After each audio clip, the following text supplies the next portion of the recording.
নমস্কার বন্ধুরা, তোমরা আছো তোমাদের YouTube channel study knowledge academy. একটা গুরুত্বপূর্ণ আপডেট, একটা নতুন ডেট উঠে এলো। 6 মে আমাদের যে কেসটা করা হয়েছিল সেই কেসটা কিন্তু লিস্টেড হয়েছে। একটা ফাইনালি এত খারাপ পরিস্থিতির মধ্য দিয়ে একটা ফাইনালি ভালো খবর তোমাদের সামনে আমি তুলে ধরার চেষ্টা করব।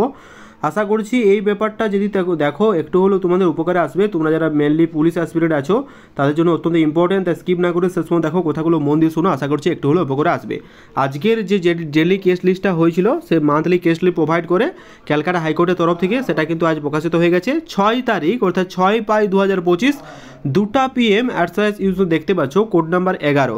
কিছু কথা তোমাদের সামনে তুলে ধরবো এবং ফাইনালি এতটা খারাপ খবরের মধ্য দিয়ে যে একটা আশার আলো দেখাচ্ছে, সেই আশার আলোতে কি ব্যাপারটা বলা হয়েছে সমস্ত কিছু স্টেপ ওয়াইজ আলোচনা করবো আজকের এই ভিডিওর মাধ্যমে।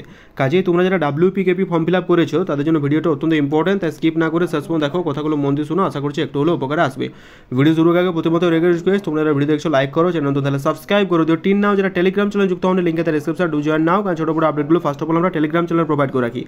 তা আদের request to join our Telegram group, link in the description, অবশ্যই চেক আউট করে নিও। আর যারা সাবস্ক্রাইব করে নিও অবশ্যই সাবস্ক্রাইব করে দিও। তো দেখতে পাচ্ছ দীর্ঘ প্রায় 1 বছর অতিবাহিত হয়ে গেল WPKP ফর্ম ফিল আপে, তা সত্ত্বেও কোনো এক্সাম হয়নি। কারণ কি, সেটা হচ্ছে ওবিসি কেস। এই ওবিসি কেস নিয়ে কম জল্পনা হয়নি, পুরো রিক্রুটমেন্ট প্রসেস কিন্তু থমকে দেওয়া হয়, যেখানে আমাদের ক্যালকাটা হাইকোর্টের অনগোয়িং রিক্রুটমেন্ট প্রসেসের উপর বলা হয় যে অনগোয়িং রিক্রুটমেন্ট প্রসেস বন্ধ করলে চলবে না। তা সত্ত্বেও আমরা হাইকোর্টের দিকেই তাকিয়েছিলাম। আমরা সুপ্রিম কোর্টের দিকেই প্রথমে আমরা যেতে চেয়েছিলাম, কিন্তু সুপ্রিম কোর্ট সেভাবে তারিখের পর তারিখ যায়, যার ফলে কোনো এক্সাম হয়নি। এত কিছুর মধ্যেও দিয়েও 6/5 মের 6 তারিখে একটা হয়তো আশার আলো দেখা যেতে পারে, এমনটা মনে হচ্ছে। কারণ ডিভিশন বেঞ্চ, আমরা প্রত্যেকে জানি যে কলকাতা হাইকোর্টের তরফ থেকে যে ডিভিশন বেঞ্চ তৈরি হয়েছিল, সেখানে 22 মে 2024 যে ওবিসি সেটা কিন্তু ক্যান্সেল করে দিয়ে ওবিসি ব্যাপারটা পুরোপুরিভাবে বাতিল করে দেওয়া হয়। ঠিক আছে, সেটা ছিল 22 মে 2024 সালে।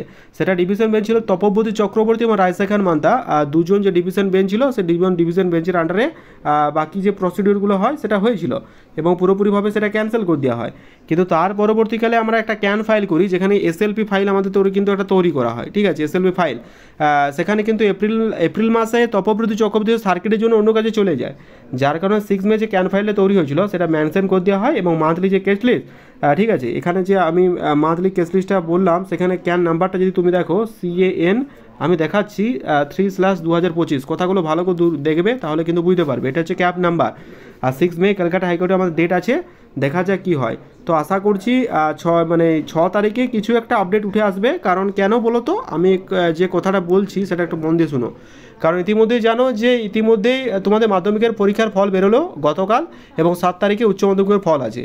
তো একটা তো যে কোনো পজিটিভ দিকে এগোতেই হবে, নাহলে রাজ্য সরকার আরও চাপে পড়ে যাবে। কারণ এখন ভর্তি আছে, স্কলারশিপ আছে, যে কোনো একটা দিকে পথে তো হাঁটতেই হবে, আদারওয়াইজ প্রত্যেকেই কিন্তু ক্যান্সেলেশন হয়ে যাবে। কারণ যে পথ ধরে এগোবে আমাদের পরীক্ষাও কিন্তু সেই পথ ধরেই আগাতে হবে, আদারওয়াইজ এই ব্যাপারটা তো অন্যদিকে যেতে চলেছে। ঠিক আছে, তো আমার মনে হয় রাজ্য সরকার খুব তাড়াতাড়ি চাইবে এই ব্যাপারটা পুরোপুরি যাতে মিটিয়ে নেওয়া হয়। সুতরাং 6 মে, ঠিক আছে, 6 মে একটা গুরুত্বপূর্ণ দিন হতে চলেছে এবং আমরা যারা অ্যাসপিরেন্ট আছি তাদের জন্য আশা করছি কিছু একটা আপডেট উঠে আসবে। ঠিক আছে, সেখানে একটা কথা বলা হয়েছে, দেখতে পাচ্ছ, আমি একটু যদি জুম আউট করি, এখানে দেখতে পাচ্ছ ডিভিশন বেঞ্চটা লেখা রয়েছে 6 তারিখে লেখা রয়েছে এবং 2টার সময়। অ্যাজ ইউজুয়াল তুমি যদি দেখো এখানে লেখাই রয়েছে যে 2টার সময়, 2টা PM, code number 11, first floor মেলমিলি ডিভিশন বেঞ্চ। সেখানে যে অ্যাসাইন ম্যাটারটা আছে সেটা হচ্ছে, দেখতে পাচ্ছ, Amalchandra Das versus state of West Bengal. ঠিক আছে, সিঙ্গেল যে বেঞ্চে করা আছে, ঠিক আছে, কেস লিস্টে উঠবে। আর আমাদের যে ম্যাটারটা আমরা শো করেছিলাম, সেখানে তুমি যদি দেখো ক্যান ফাইল নাম্বারটা তোমাদের সামনে শো হবে। এটা হচ্ছে আমাদের ক্যান ফাইল নাম্বারটা, সেটা হচ্ছে CAN/2/2024/33035। এখানে যে অ্যাসাইন ম্যাটারটা, সেই অ্যাসাইন ম্যাটারটা আমরা তুলে ধরেছি।